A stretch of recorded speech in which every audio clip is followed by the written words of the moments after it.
Are you guys like in total withdrawal of each other right now? Because this is probably the longest you've been since the McGill days where you haven't been together. It goes in and out, I suppose.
So there's this duo called VC2 that has been making waves in the music world. If you were to ask a professional musician in Canada for their recommendation on who to check out, either for a live performance or album, they'll probably recommend a group who does new, cool things musically and is also made up of honest, salt-of-the-earth people. Well, VC2 is exactly that. Born and bred in Canada, these two guys are die-hard hockey fans, wicked cellists, and innovative artists. My name is Amy Hillis, and here's my recent chat with my dear friends Brian and Amal of VC2.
Here's guys. First time you met, was it at McGill or no, it was at U of T. I know that at least. But then there seems to be a bit of a discrepancy of whether you guys were in youth orchestra together and knew each other as part of Toronto Youth Symphony Orchestra, Toronto Symphony Youth. So almost. So there's two stories. The first story, which is the true story, is that when I was, I guess, 15, I'd only been playing the cello for a few years, and I joined the Mississauga Youth Orchestra.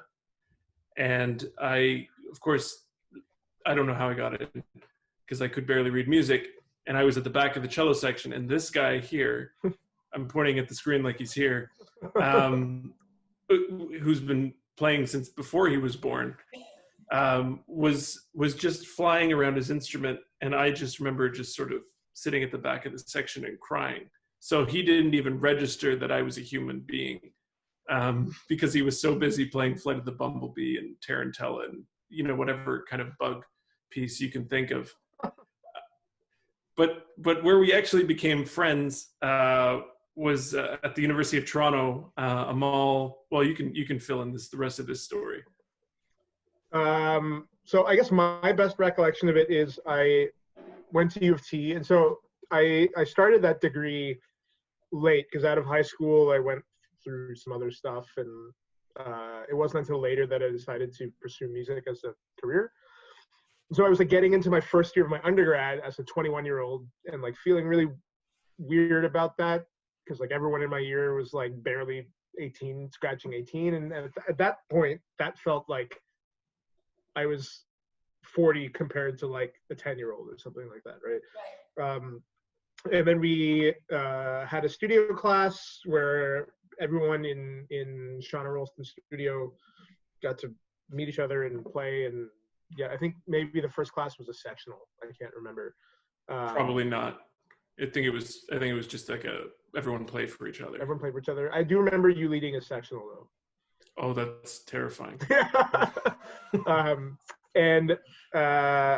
Yeah, so somehow we ended up talking and finding out we both liked hockey. I think that was maybe the catalyst for becoming friends.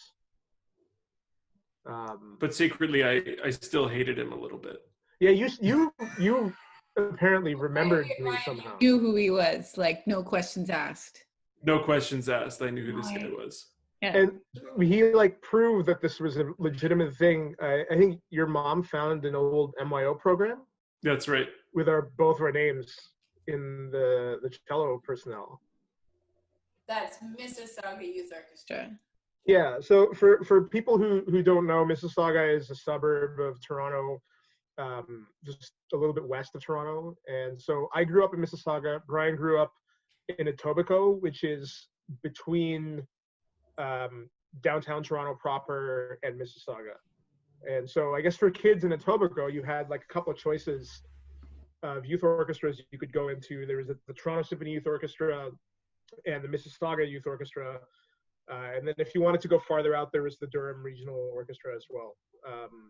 And so I guess Brian started off in MYO, and then you went into TSYO. That's right. After that, right? Yeah. Yeah, and some kids did both. Like my sister did both. I was only an MYO person. Yeah, but I guess we encountered each other for 1 year there, or one season there, and then not again for like. You reconnect at the University of Toronto. This is during your undergrads. Yeah, like 8 years later or something, 7 years later. And you overlap for 1 year, 2 years? 2 years. 2 years, yeah. And then Brian comes to McGill, where I immediately kidnap him to be in my quartet.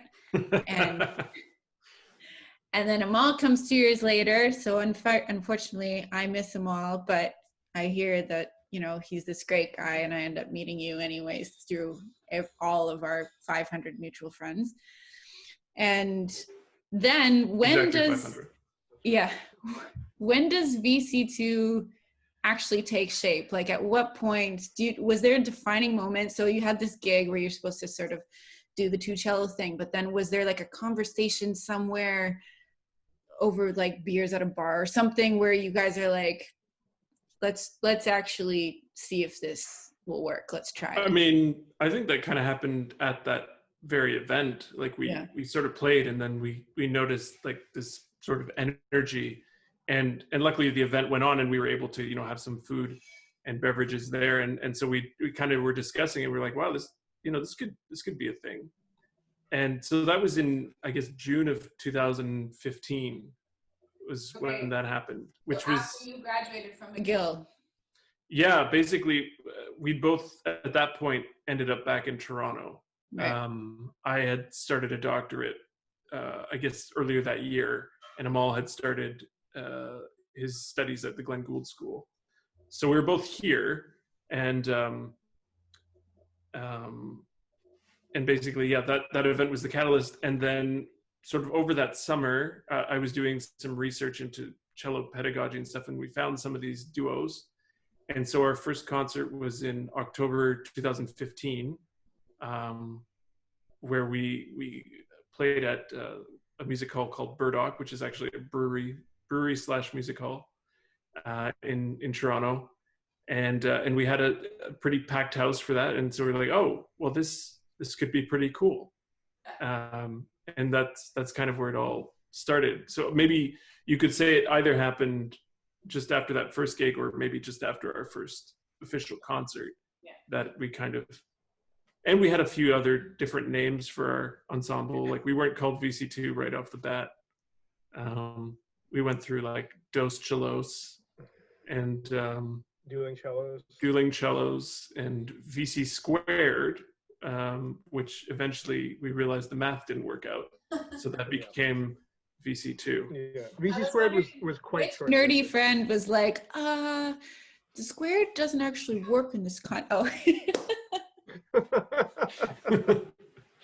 So I suppose it would be worth saying now that the thing I decided to do before going to music was a genetics degree, which I did half of. And so I was really into science and math as well, but also English and philosophy. I don't know, I was a weird kid. Still I'm a weird person, but yeah, nothing changed. Yeah, so the really pedantic side of me was like, we should really be 2 VC, but that sounds stupid. VC Squared doesn't work. And then Brian came up with, well, let's just put the 2 after the letters. Well, it's kind of like if you look at the, you know, like cello parts for things, you'll have VC1, VC2 as well. So there's that sort of that sort of thing. Whenever we write a score actually for ourselves, it just says VCA, VCB, because, well, it just works for our names anyways. And there really is no 1 or 2. We're both pretty equal. Typically no one has more notes than the other guy. Both of you have, 3 different degrees, right? Brian, you've got the undergrad, the master's, the doctorate. Amal, you've got the undergrad, the master's, the ADIP. So you're like serious experts in the field. But then you're also, we have a lot. Yeah, we have a lot of paper. Yeah, Brian has 4 degrees. I got a lot of paper. Do you have 4, Amal? I'm sorry. Brian has 4. Oh yeah, Brian, do you also have an ADIP? I got an ACP. That sounds like a psychedelic drug. What is an ACP? An artist certificate?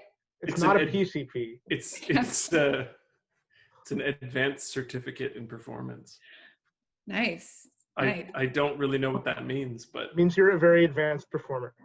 It means that was a piece of paper that was expensive. So when you guys, I've always wondered this with you, especially because you do so much with living composers. Like you guys have commissioned at least 7 different living composers, your own pieces for 2 cellos. I don't know if you have like a number, but I know it's at least 7 because there's 5 from your CD. At least 7. I don't know the number, but probably I think somewhere between 7 and 10. I think maybe 9 or 10. Okay, amazing. And I mean, that's a huge feat because not only do you have to figure out all the finances that go with commissioning a composer and having the rights and making that all work, but you also then have to learn these pieces that have never been performed before, which is, it's exhilarating, but very, very difficult sometimes. But then at the same time, you have like your whole CD is called Beethoven's Cellist. So I know it's not Beethoven, but you have Romberg on there, and you've played classics like The Swan and other more maybe traditional works. So how do you guys as a pair, how do you sort of come to the conclusion of what you're going to program and balance out what seems to be these 2 worlds, like the traditional, even if it wasn't originally for 2 cellos, but you arrange it for that, and then like the totally contemporary in the best sense of the word by living composers? It's usually a wrestling match, either arm or in a ring. I mean, because I think for us, those 2 things, I don't know if Amal, if you want to just jump in and answer this, but the two don't seem so separate to us, I guess, is the main thing. It doesn't seem like a far reach for us to play something that's a few hundred years old and then immediately play something that was written a couple years ago. I think it all kind of just comes in. The thing for us is just figuring out the way to spin it, and not in like a we're going to trick the audience kind of spin it way, but to basically make the two things related in some fashion. Yeah, I think a big part of the way we programmed is, or the way we program things is trying to derive some kind of narrative that links everything together, or at least links consecutive things together in some way. Because even if something is a little off the wall, if you make it relatable in one way, then it can be much more easily digested, or people will listen to it in a different way, or maybe in a more open fashion than they might not if you're just like, here's this thing that you've never heard before, right? That my friend wrote. Right, yeah. Which is never a good way to present something. And I think, like, in general, with presenting music to anybody, narrative is really important. I mean, there's a reason that when you go to like a rock show or a pop show, the front person always talks between songs. They always engage the audience, and they always like have some kind of backstory about the songs that they're presenting. Even if it's an instrumental group, there's like some kind of narrative behind the thing. And that all exists too for classical repertoire and for contemporary repertoire, and just providing a little bit of that, especially on a more personal level. Like, you don't have to go and give a technical analysis of what you're presenting. Like, you want to give something that your public can relate to in some way, or something that they can latch onto. And so I think that's important. Like, you can put anything together as long as you frame it properly. Yeah. Yeah, I think. What do you think drives that, putting it together? Do you think it's the narrative that drives it, or do you think it's the pieces that you want to play and then you kind of sort out how the narrative comes? Kind of both. Yeah. I would say. I mean, like, we'll get a piece and it'll be something that we really love and we want to play, we want to program. And then at that point, it's just a matter of figuring out how to do that, like how to put it in a program and where to put it in a program. Like, there's certain pieces that we may not play for a certain audience because we know that it might not go over well in that context. And there are certain pieces that we know that no matter what we do, they'll always go well. And if it might be interesting to pair something like that together in a program. It's just like, I think we get the work and then we figure out how to make it fit. Yeah. But we won't program it unless we know we can make it work in that way. Yeah, and basically, sometimes we're completely wrong. There's one piece in particular that I won't name, but that we were really kind of worried about performing, because we just had no idea what people are going to think, because it seemed so different than the rest of what we were going to play. And then it seemed like every time we would play it in concert, someone would come up afterwards and tell us how much they enjoyed the piece and kind of the imagery that they got out of it. And I don't think there's it's not so much that it all has to fit this one theme, like things like that, but I guess the sort of the personal touch to it kind of added to their enjoyment. It kind of opened up possibilities for them, even though if you were a typical person who went to a standard concert series, which I mean are all amazing. It's just sometimes they're using narratives that have already existed. Getting this sort of taste of something different can really inspire you. So I know we've talked about this before, this idea of like the different styles, and how, because you've promoted yourself, rightly so, as a versatile duo in the sense that, you can play all different types of music. But then sometimes you also get presenters who maybe latch on to that in a way that gives a different impression from what you want to give. Like, you're just there to play Thunderstruck by AC/DC or whatever cool rock music. not that that's not cool, but that's also not everything that you guys can offer. So how do you balance that? Like, how do you balance the fact that you like doing a whole bunch of different styles, you understand that there's a real place for all these styles, but that you have, you know, your own preferences perhaps, and you want to showcase yourself in a way that's, you know, exactly who you guys are as a duo? Yeah, I mean, there's definitely, anytime we have to make a decision, there's a good amount of discussion as nowadays, I suppose, as to, you know, whether this is sort of on, oh, I hate this word, but on brand for us, Right. you know, but because, yeah, we have sort of moved a little bit more away from how we started off, which was as sort of a two cellos cover band.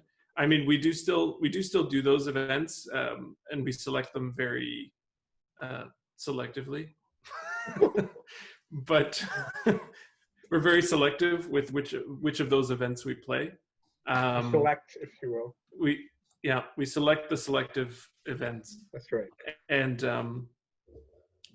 I mean, to be fair, we have a ton of fun doing that stuff as well, because I mean, we tend to come up with our own arrangements, and typically we'll put in a lot of contemporary techniques in those arrangements just because we can, and it interests us more. We don't sort of just go to, even if we're playing pop music, we're not seeing it as like just sort of regurgitating what someone else has already done. Sorry for the image, but yeah, basically there's always a lot of discussion to kind of, I guess, find where we both stand on something and then come to an agreement as to whether we're going to do it. Yeah. Do you think the existence of two cellos has been good or bad for you as a duo? I would say, like, by and large, good. Yeah. Just in like getting us our start, and kind of, I mean, if they didn't exist, we wouldn't exist as a duo, basically, because I mean, our first thing that we ever did together was a corporate event where we basically were supposed to mimic the two cellos. Oh, I didn't know that.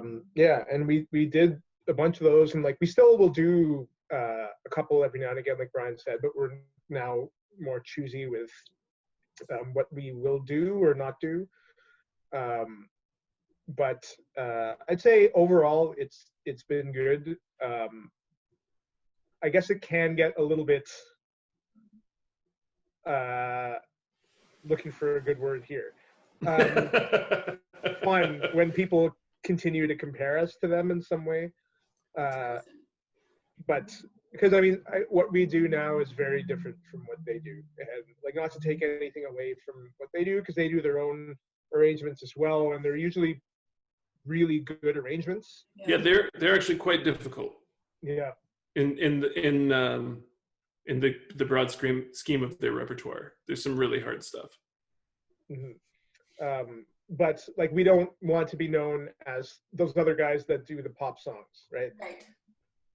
Even though we do enjoy, like, it's fun to do that stuff every now and again, especially when we get to make our own arrangements and just kind of have fun with things. But that's not how we'd want to be primarily known as a duo. But I think overall, their existence has been very good for us as a duo, at least in kickstarting the initial stages of things. Yeah, it definitely made the idea of someone going to watch cello duo not so foreign. I mean, the cello duo before was kind of just this, mostly a tool for teachers to work with their pupils. A lot of the repertoire of the early cello duos is kind of like, teacher plays this, student plays that, switch so that you imitate. And there is, of course, it did sort of gradually move towards being a bit more of an even split, but and there are some great masterworks in terms of the cello duo repertoire. But yeah, I don't think without the two cellos, I don't think anyone would really be listening to that.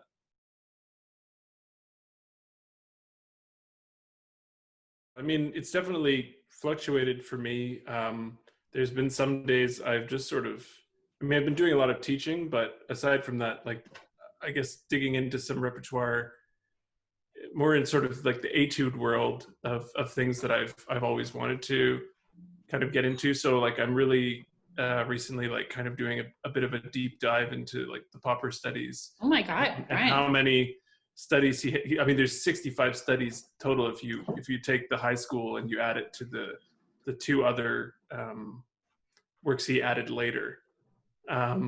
So some days I'm really into that, and then other days are just kind of sad pizza time, where I order pizza and feel sorry for myself and play video games. But I mean, it's definitely been very interesting to kind of, I guess, have the time to explore my instrument without feeling rushed.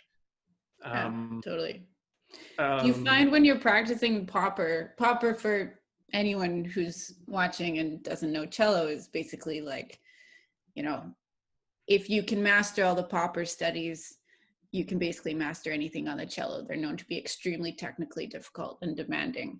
So when you practice them, Brian, do you find, is it a good mix of frustration but also therapy? Do you know what I mean? It's like this masochistic, like, I'm going to practice my Paganini today, but like at the same time my fingers are going to feel in shape. Or is it just for total shits and giggles? I mean, I know Amal would agree with me. It's definitely a bit of both of those things. I mean, right.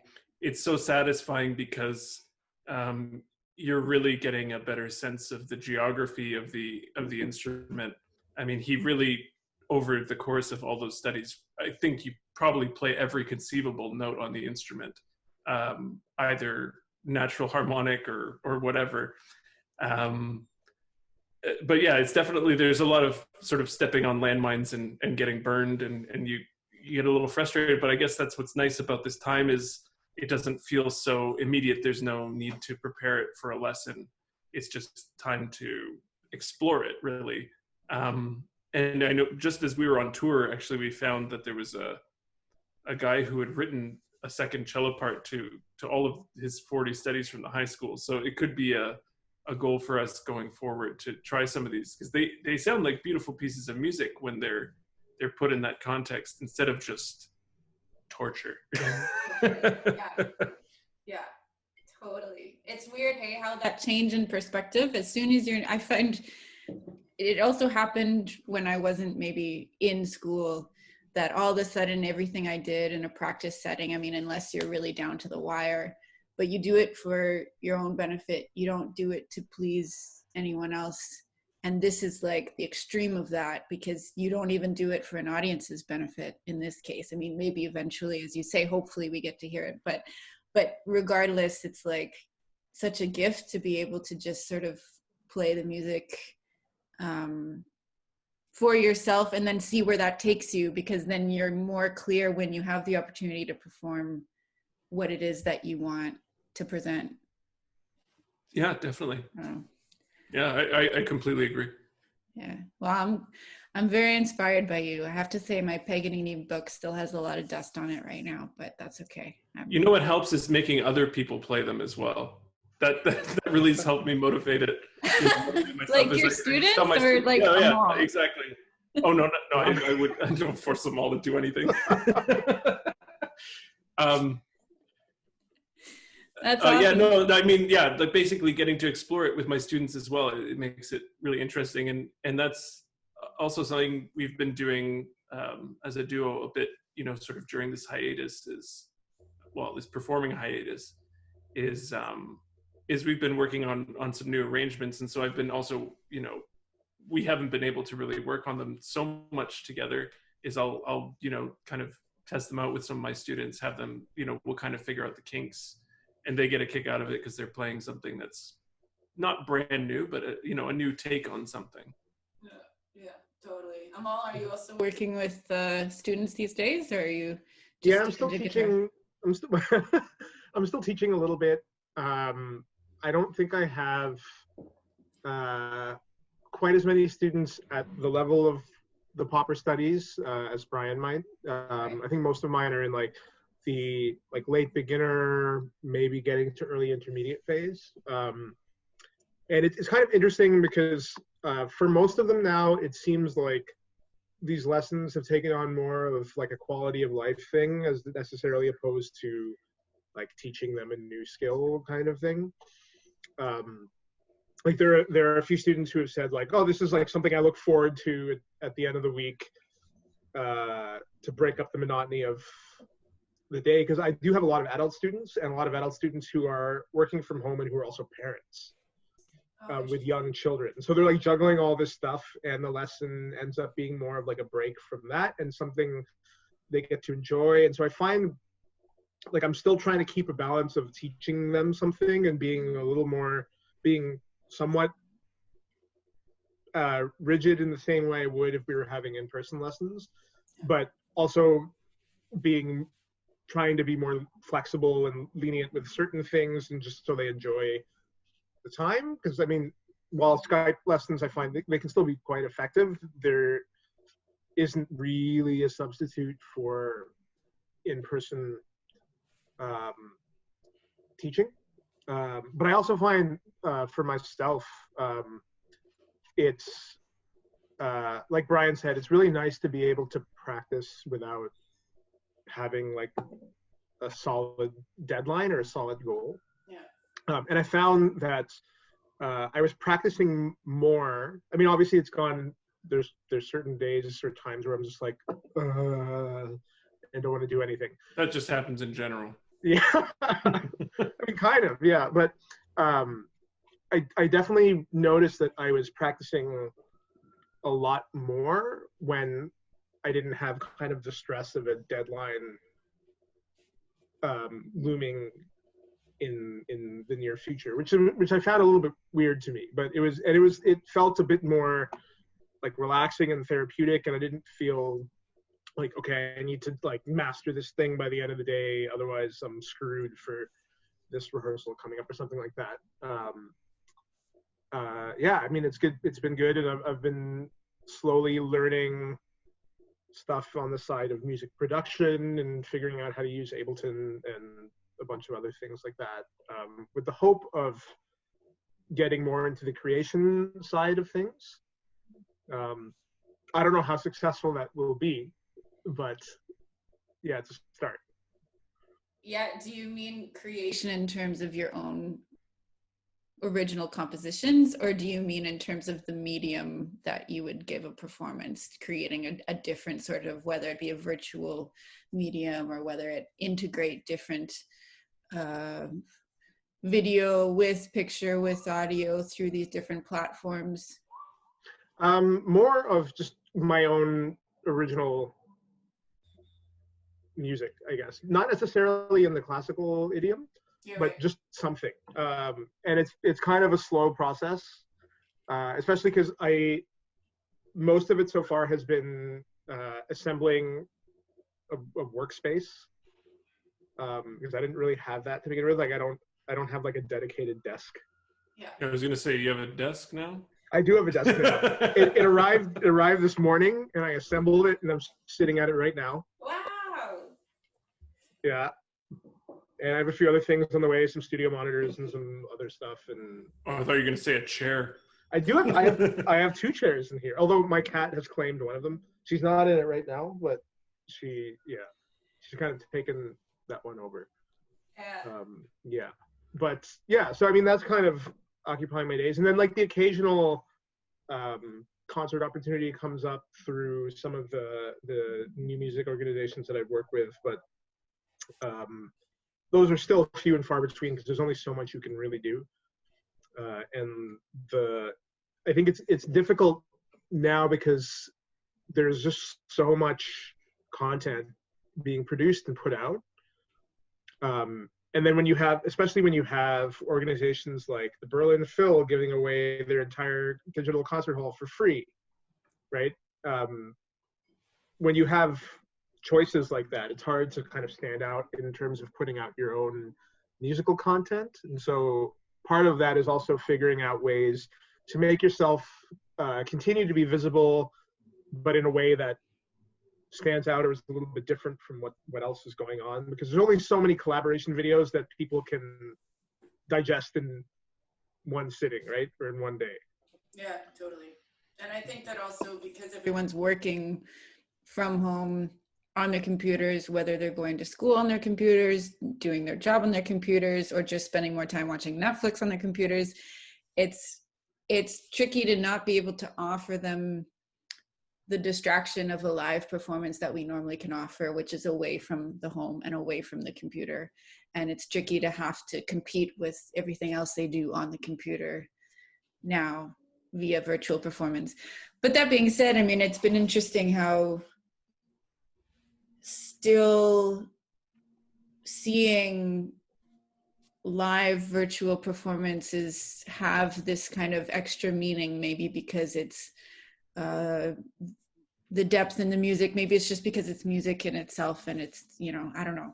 I haven't figured that one out yet, but I totally. Oh, neither have we. Yeah. Yeah. Well, that's, yeah, no, I mean, good for you. I have to say, you guys are, you're awesome at not only coming up with the new ideas, but then not letting the little things get in the way. It's like, okay, if A needs to go to C, then I just have to make B work, and maybe even something else, but then I'll get to C. Like, Brian, I think I read somewhere, I haven't actually seen this in person, but you have this Confucius saying in your studio. Oh, I can see it from here. Yeah. Oh yeah. Yeah, it says, well, I'm not wearing my glasses though. I can't remember what it says, but it's there. No, it says, a person who wants to do something finds a way. A person who wants to do nothing finds an excuse. Yeah, and I thought that was, you know, particularly apt, not only for this weird time we're all in, but also for who you guys are. Because it's like, you know, you could find a whole bunch of excuses to why a duo like yourself wouldn't work, but then you guys have flipped that over and basically found a whole bunch of reasons why it's a great thing. And so I think that this, like the fact of all that you're just like, wow, I'm going to create my own home studio and learn how to work Ableton and learn some guitar. And Brian, I'm going to play popper, not because it is what I want to do with them all in the long term. It's just because that's what makes me a better musician. Oh yeah, I think if we did that, I'm not sure if we would remain friends. I mean, we've constantly tested it by just picking more and more difficult music. And I think popper would be the one that broke the camel's back. Oh my God. It would be interesting to see what would happen with that. I mean, we do play a little bit of popper, but luckily it's early popper before he went all crazy and wrote all those insane notes. Right. That's true. Opus 16 versus Opus 73. He's a very different guy. Yeah. In rehearsal, is there someone who's like more sort of on task and keeping the boat afloat, or is it both? Like, do you find it? Yeah, okay. No, I mean it depends on what day though. I mean, I think we both have our days where it's like we have these ideas that we really want to kind of see through, and we'll kind of just go at it, so to speak. I mean, not in like this kind of way, but like we'll just someone will have the ball rolling in one direction. Yeah. And that, I think that's typically how it works. I think what has been good, so we both tend to have, like, if we have a specific idea about something, we tend to have a very strong feeling about that idea. And so then in that event, like some kind of lengthy discussion will go on about that. But it's worked out that neither of us, like, we can be frank with each other when it comes to things like that. And no one really takes it personally. Yeah. It's just like, I mean, if you don't hear from me for a few days, I definitely took it personally. Right. Like, I'm sure there are times where we've pissed each other off. Like, oh my God. Capacity. Yeah. But it's like the ability to move on from that or recover from that in some way, and like come to a consensus that, like, not everyone has to be. I mean, there's only two of us, so not everyone. But like something that can work, and it doesn't necessarily have to be like an equal compromise. No. But it's like, okay, I understand where you're coming from, yeah, that's probably a better idea at this point to do for this section or something like that. Yeah, I mean, it's something we've talked about too, because also around the time we formed the ensemble, like we're both in piano trios, and just it's been much easier for us. I mean, obviously there need to be a variety of ensembles in the world, but it's just been much easier just managing one other person's personality, even just or personality or even just schedule these days. You know, I mean, you play in a duo yourself, and I know you play in so many other types of ensembles. It's just, it feels like with the duo format, it's just very easy to. It's much more immediate. Figure out. Yeah, immediate. That's the word. Yeah. Immediate. No, it is true, because also you have the freedom to basically try any idea. And I remember one of my she was in San Francisco. She was a chamber music coach of mine, and something she said really stuck with me, and that is that once you say an idea, like even if it's a very strong opinion of what you think this passage should sound like, you don't own that idea as soon as you say it. It's then a part of the group owns it, whether even if that's only two people, and you try it out, and then usually 99% of the time it's like also, you know, the Steve Dan trick. You just say yes to trying everything, and then usually after you've tried all the different ideas, one will clearly just work better.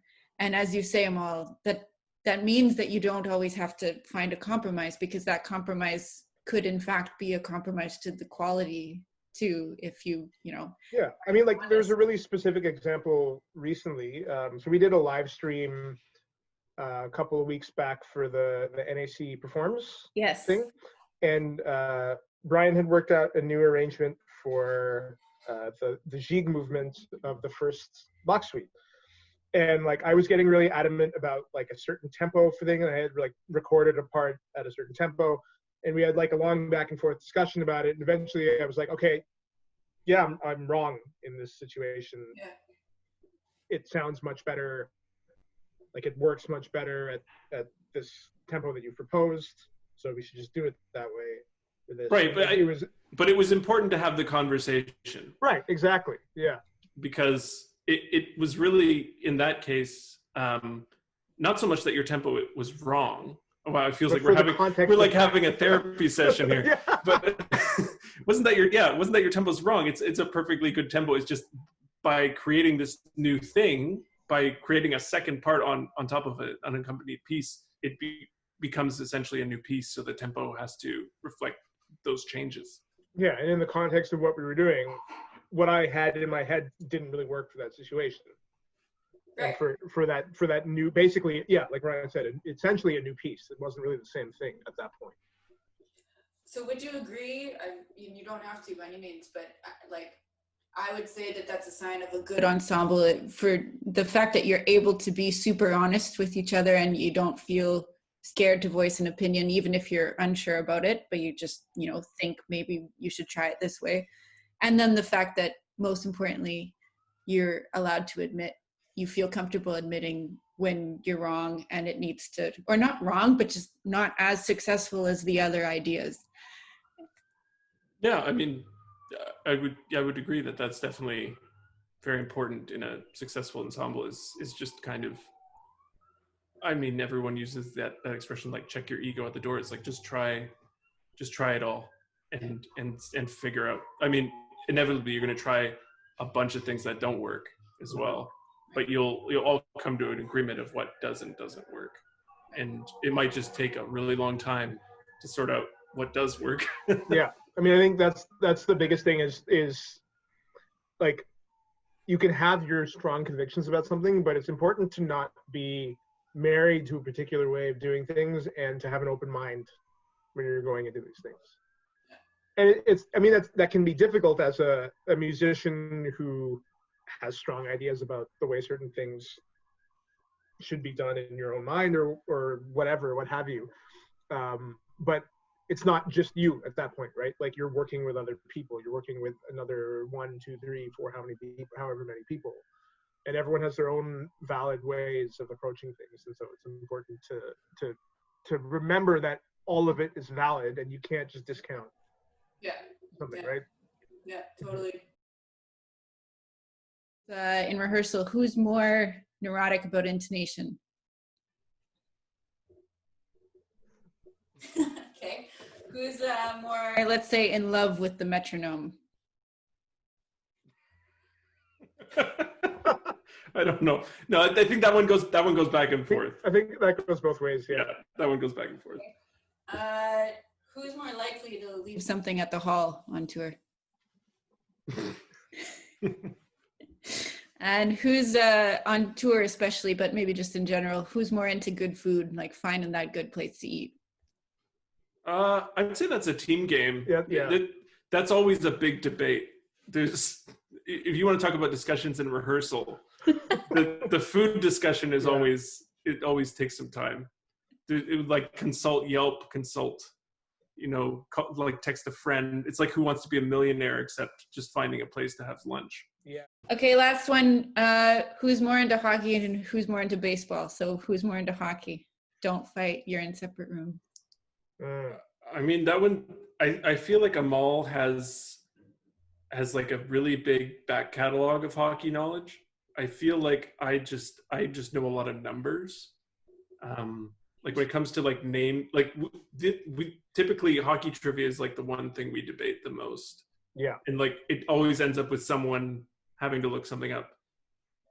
In terms of baseball, that's definitely me. Yeah. 100%. I mean, 100%. I'm trying to pull them all into. I took him and a friend of ours to a baseball game for his birthday last year. So I mean, I'm trying to. It was fun. Just, pull them in. Yeah. But Amal, you've always been like hockey's been your game. Like I know Brian was a hockey player himself. Did you grow up watching hockey? That was your thing? Yeah, I mean, it kind of happened by accident. My parents were never into sports. Like they grew up in Sri Lanka and the UK and Australia, and like moving to Ontario. It wasn't until like I met some friends and like was surfing channels and like saw hockey on TV. Like I remember distinctly, I started loving hockey in the 93-94 playoffs. And that's where I discovered the Leafs. That's where I discovered that I really liked hockey and that I really liked playoff hockey. And yeah, so it's always been hockey and wrestling. Nice. Yeah.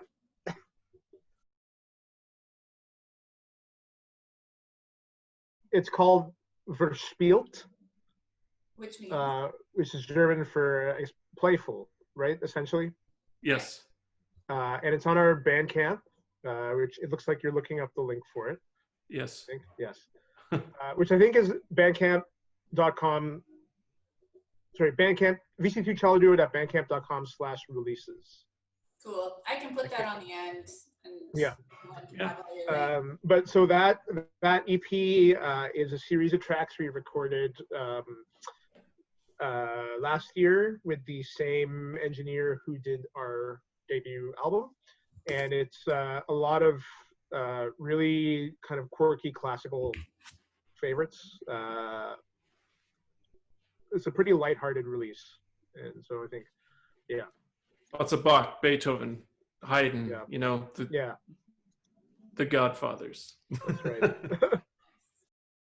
Hopefully we can, we're looking forward to coming back to Regina when we can. We're extremely sad when that stop of the tour was removed, but because we know quite a few people there. I know Simon very well from studying with him, and as we were really looking forward to working with the cellists there, and we had a bunch of events to play there too.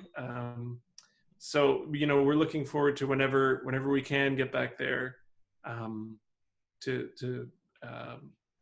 come back, and of course at the same time we would also like to thank Prairie Debut for having us on that tour in the first place, and also being like super helpful when all of everything started to go south. Yeah, that was great. Yeah. Yeah, and I mean, and especially the Regina Musical Club and a lot of the organizations out there for continuing to support the artists, even though our concerts got canceled as a result of this, they were great in continuing to support us. So yeah, that was awesome. Thank you. Well, I know for a fact that they will be happy to welcome you back anytime you guys can come. That community would just love to hear you guys, get to meet you in person, and hopefully this will do for now. And all of you guys watching should buy this CD. That's the digital card that also comes with it. But you should buy it because it's awesome, and it's seriously just fun to listen to.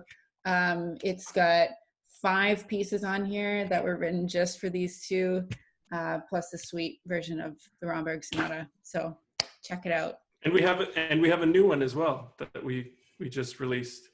Yes. Which we'll send along, and you can do something like that. We don't have CDs. Yeah, it's digital only right now, but Digital only. Okay. yeah. That's awesome. But it's called Verspielt, which means which is German for playful, right? Essentially. Yes. And it's on our Bandcamp, which it looks like you're looking up the link for it. Yes. I think. Yes. Which I think is bandcamp.com. Sorry, Bandcamp, VC2celloduo.bandcamp.com/releases. cool. I can put that on the end. And Yeah. Yeah. But so that EP is a series of tracks we recorded last year with the same engineer who did our debut album, and it's a lot of really kind of quirky classical favorites. It's a pretty lighthearted release, and so I think, yeah, Lots of Bach, Beethoven, Haydn. Yeah. You know, the Godfathers. That's right. Yeah, well, definitely check that out. Thank you guys. You guys are awesome. Really nice to see you both. Yeah. Thanks, Amy.